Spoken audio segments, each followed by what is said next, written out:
भैया ये क्या कर रहे हैं? अच्छा चलो आवते उतर जाए का। Hello hello hello hello hello hello आपकी मिली हेलो हेलो। सबसे पहले जे भी बावे ओकरा के हम हाथ जोड़ के निवेदन करतनी सभे अपने बा। प्लीज थोड़ा सा फोटो खींचे वाला लोग प्लीज भैया साइड हो जाए। हेलो हेलो आप लोग शांति बनाए रखे। अब नॉमिनेशन में चलना है। खेसारी भैया संबोधन करेंगे आप लोग का। सबसे पहले सिवान के जनता जे भी बा सबके दिल से प्रणाम बा। और आज हम जिकरा खातिर आइल बानी ये सबसे दिल के करीब है मेरे।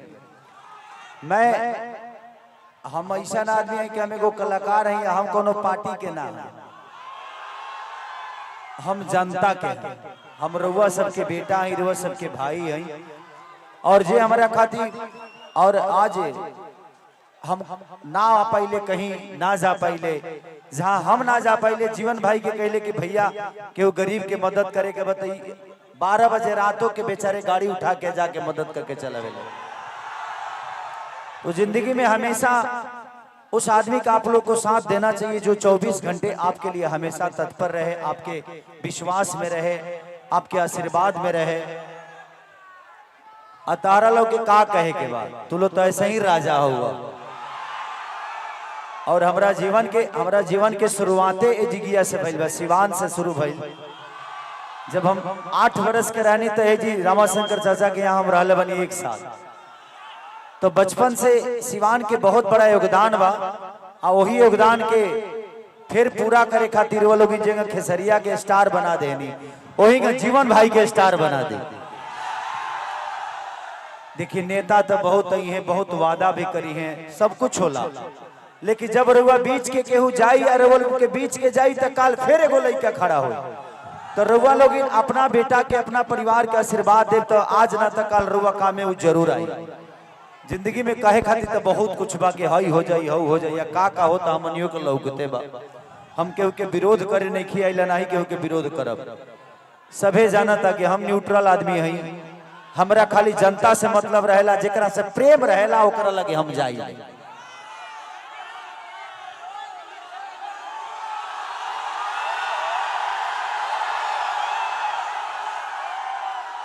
टेंगे टेंगे भौजी लेंगे।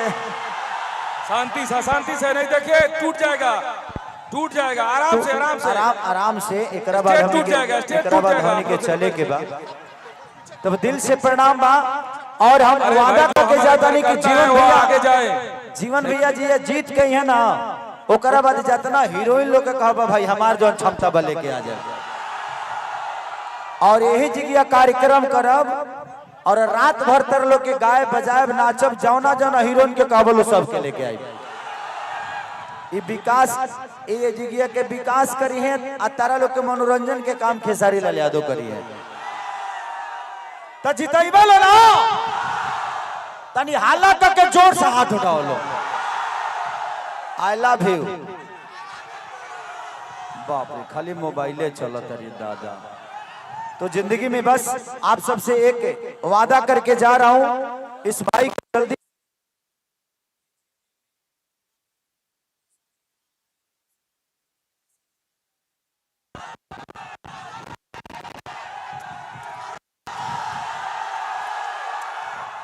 अभी हमारे बिहार के 3 बच्चे टॉपर किए मैट्रिक में और तीनों जगह भाई मैंने बोला और लैपटॉप लेकर पहुंच गए और तीनों का सम्मान दिया।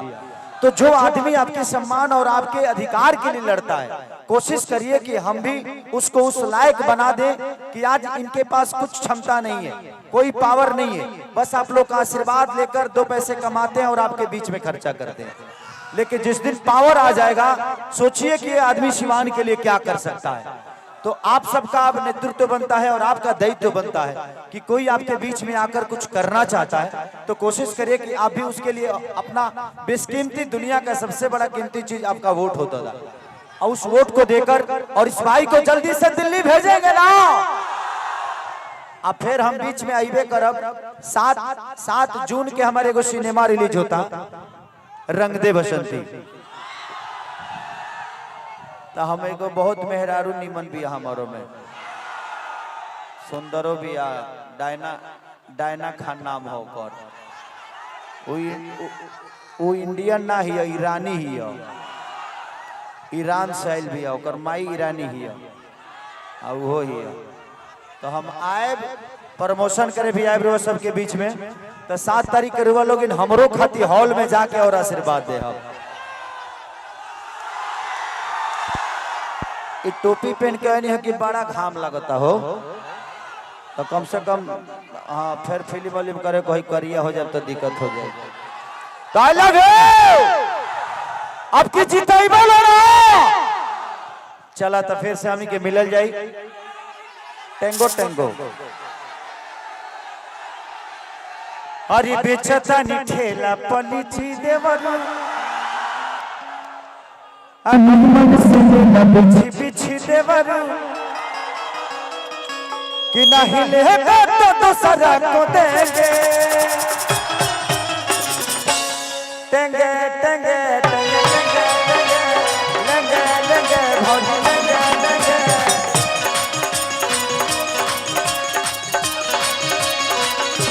बस बस बस रोका कि कौन देवता के पूजा भई कि नींबू खोरा पूजा भई कैसे।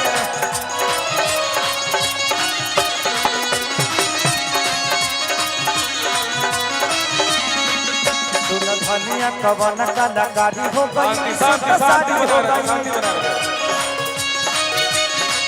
अभी बाडू तू कुंवारी बेकरारी हो गई कवन बीमारी हो गई।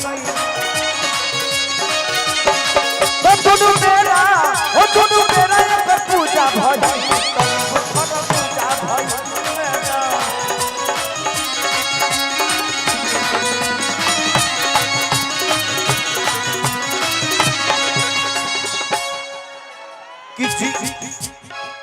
कि जीवन भाई करत रे रउआ सबसे फरियाद। तो जीवन जियत रहा हो जनता देता आशीर्वाद जीवन। तो बस यही है और मैं रात भर कार्यक्रम करूंगा आप सबके बीच में। आप लोग अब चला जाएगा नॉमिनेशन में खेसारी भैया, गोलू भैया, सब लोग हमारे आए सभी भाई, युवा भाई, गार्जियन, हमारी बहनें, माँ, सब लोग नॉमिनेशन में चला जाए। फिर उसके बाद खेसारी भैया आएंगे और आपको संबोधित करेंगे। चलिए तो मैं जीत का माला पहना दूंगा भी पक्का ना सही ना रे। तो है जीत का माला हम आज ही पहना देते हैं इनको और जल्दी से जीता हो जाए।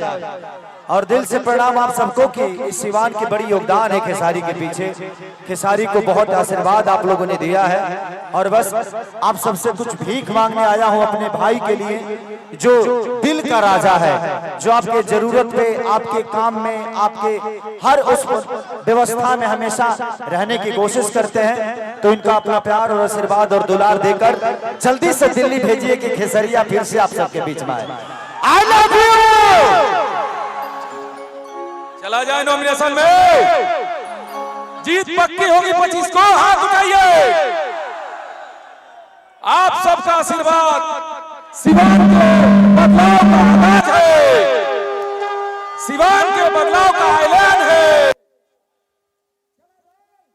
चलो तुम हम सब नॉमिनेशन करने चलिए।